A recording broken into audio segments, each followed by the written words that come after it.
Last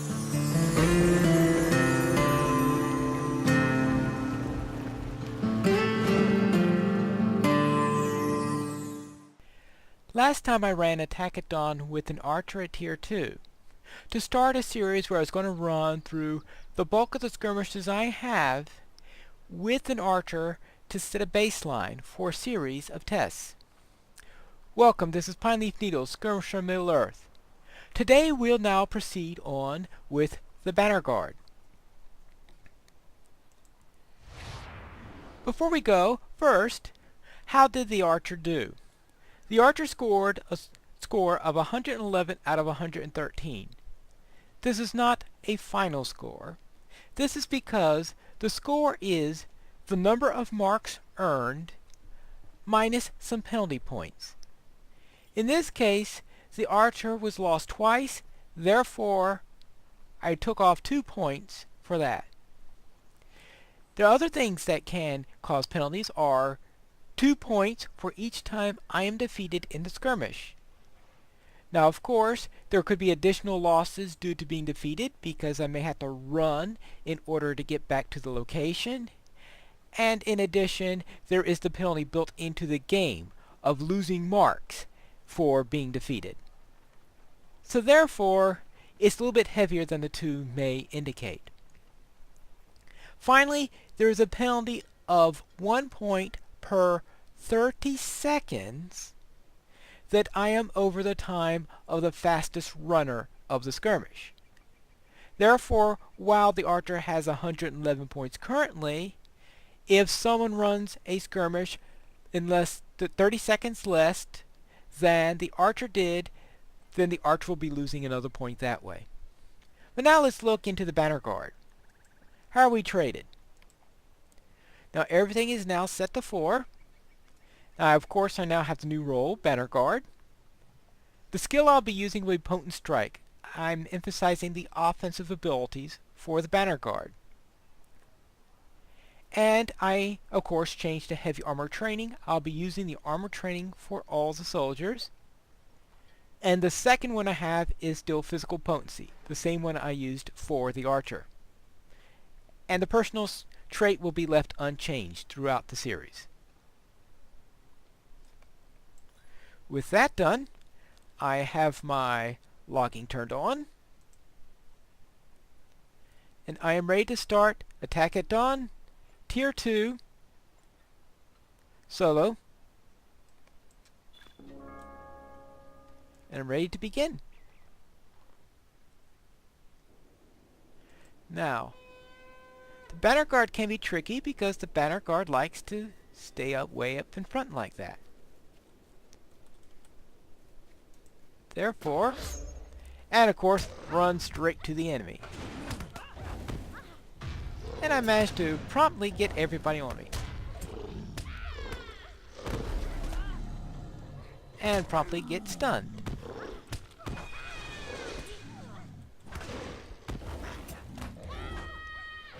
Now the trick here is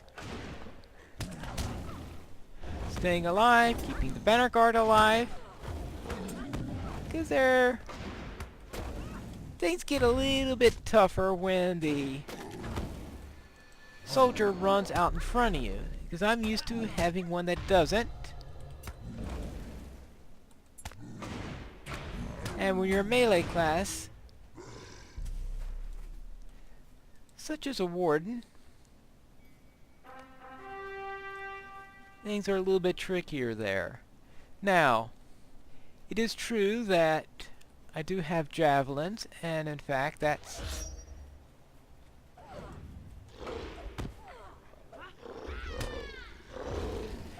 one of the few things that's going to help me to do this and survive this. If I were a class that had no real good melee skills, things would be a little bit tougher. And no good range skills, such as a burglar or a captain. So I have heard of people who do use Bannerguards with captains, so it is certainly... And the Zealot, of course. Soldiers don't like fighting Zealots.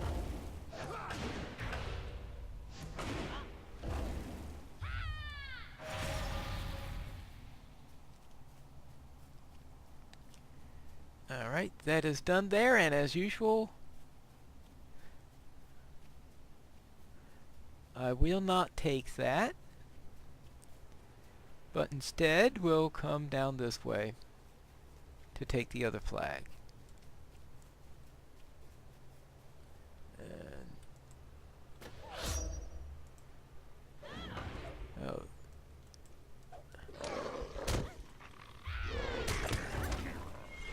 Well, Bannerguard should be able to handle one.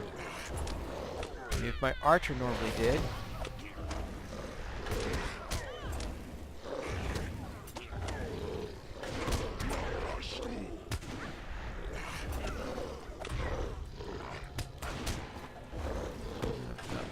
Looks like I got the entire pack here. Yeah, she just killed a hail, so I guess that means this is everything.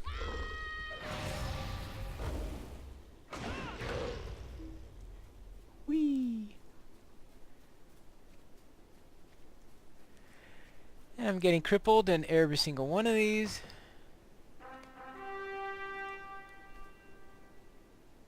Secure the western gate.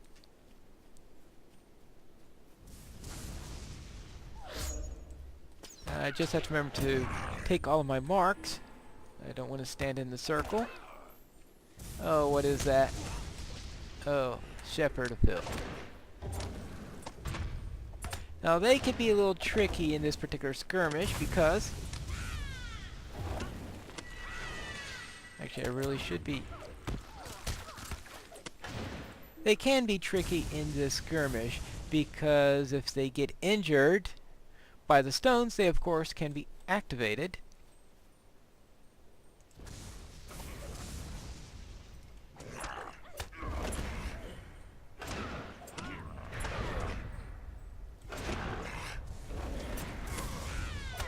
And of course I'm used to playing a higher level Warden and keep forgetting that I don't have the same skills I have at level 85.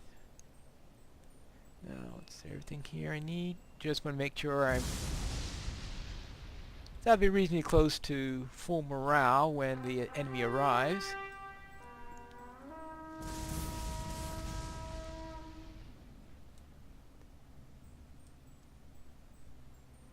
Alright, which lieutenant do we have this time? Bearer of Life. Uh-oh.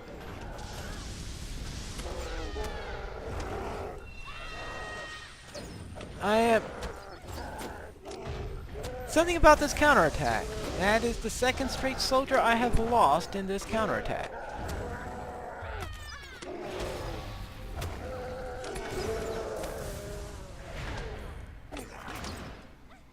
The problem is I'm trying to avoid going into the circled areas. The soldier has no fear of the areas since they do not get injured by being in there. Okay, Tharb again. Now last time I forgot to resummon my soldier between counterattacks. There we go. So I may be losing her twice here. Nothing like a Forceborn Reaver.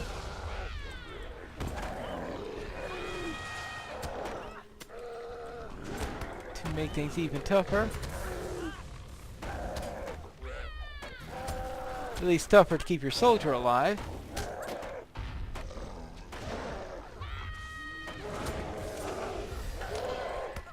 She went down very quickly once the...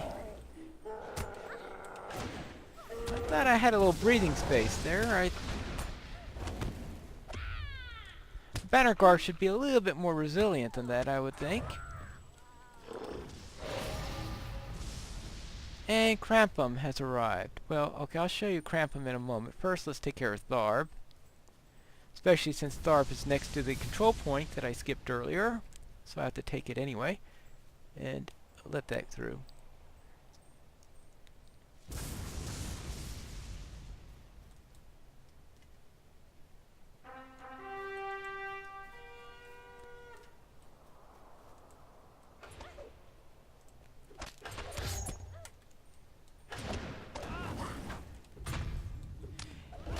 And that partially explains why very often when I do this skirmish,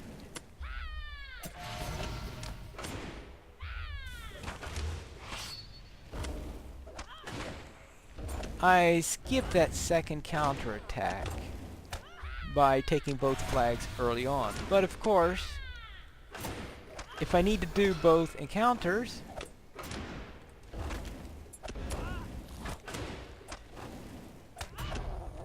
then don't have the luxury of skipping it, because while I lost 2 points for losing my soldier twice,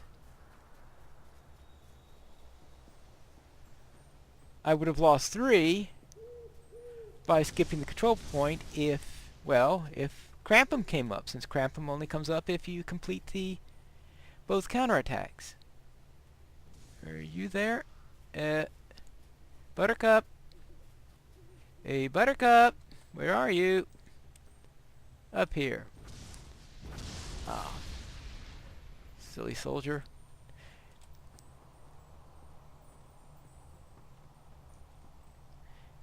In resumming, I've decided that resumming my soldier for any reason is going to lose a point.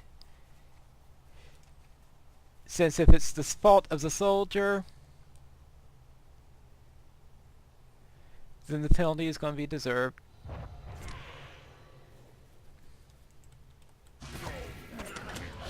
Alright, here we go, Crampum. Now, when the skirmish first came out, Crampum had a corruption.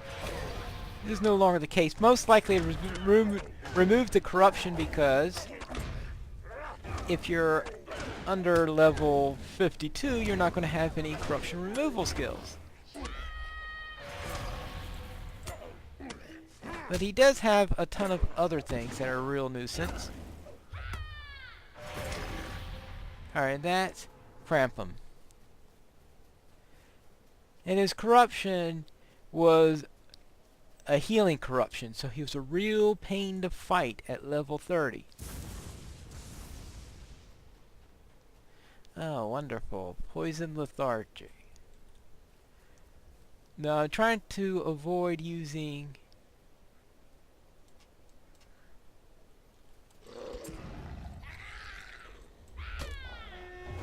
I want to be a little faster in using my scream there.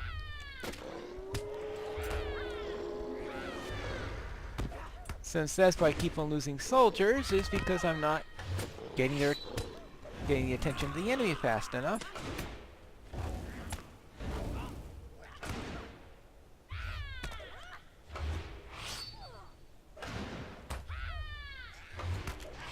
With the archer, I usually don't have to worry about that because the archer rarely gains more than one opponent's attention at a time.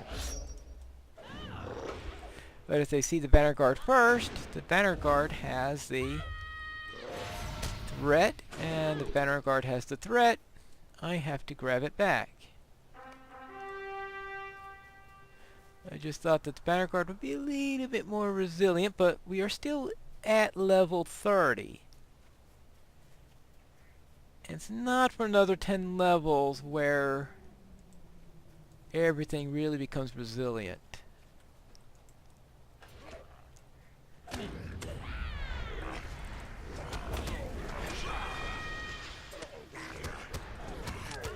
Okay, you want to know, yes, rank 4 is quite appropriate for level 30. It is rated for level 33.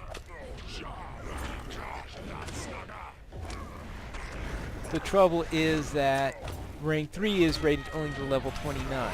So I have to either be slightly underranked or overranked. There is no thing that matches 30 exactly. Alright.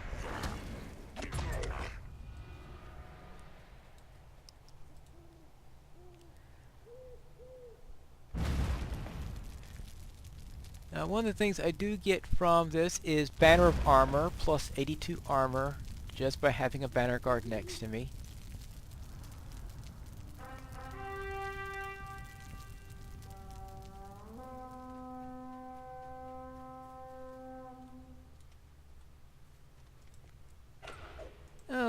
Okay, up.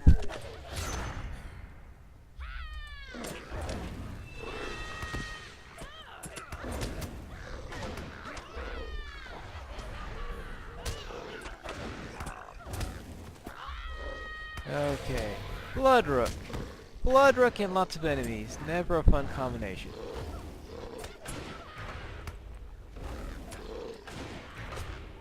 Now, right now I'm considering having a penalty of 1 for every pot I use.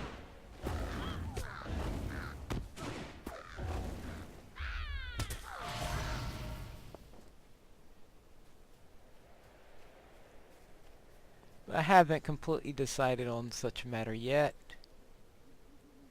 Now, Graug.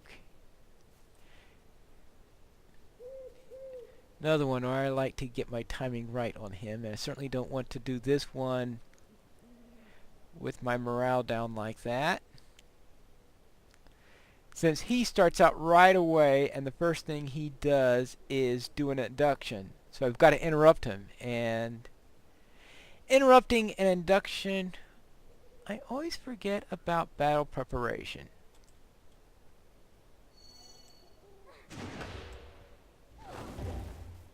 Alright, how's that work?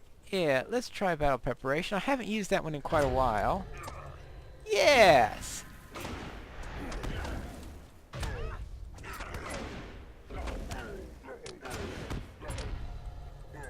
Alright, now that he's out for a moment, I can take care of the scout. That is the biggest thing I forget in playing a Warden, is to use battle preparation. Probably because when I need it the most is in a group, and unless I'm dictating the timing of the group, battle preparation has a tendency of expiring before I can benefit from it. And there we go. Goblin disappears.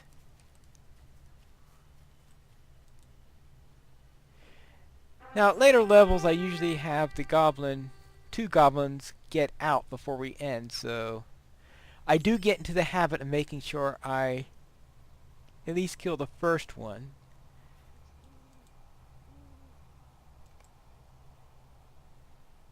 So that no more than one escapes. And that concludes Attack at Dawn with the Bannerguard. Things don't look too great for the Bannerguard at the moment, but if we get some good times in the other skirmishes, perhaps the Bannerguard will push the archer down a little bit. We'll see the final score. You can look here to see the score that we currently have for the Bannerguard. And on the credits page, I'll be placing the current scores for each of the soldiers that have already gone. Until next time, when we come back with the Herbalist, this is Pineleaf Needles. May your shield protect you, and your spear never break.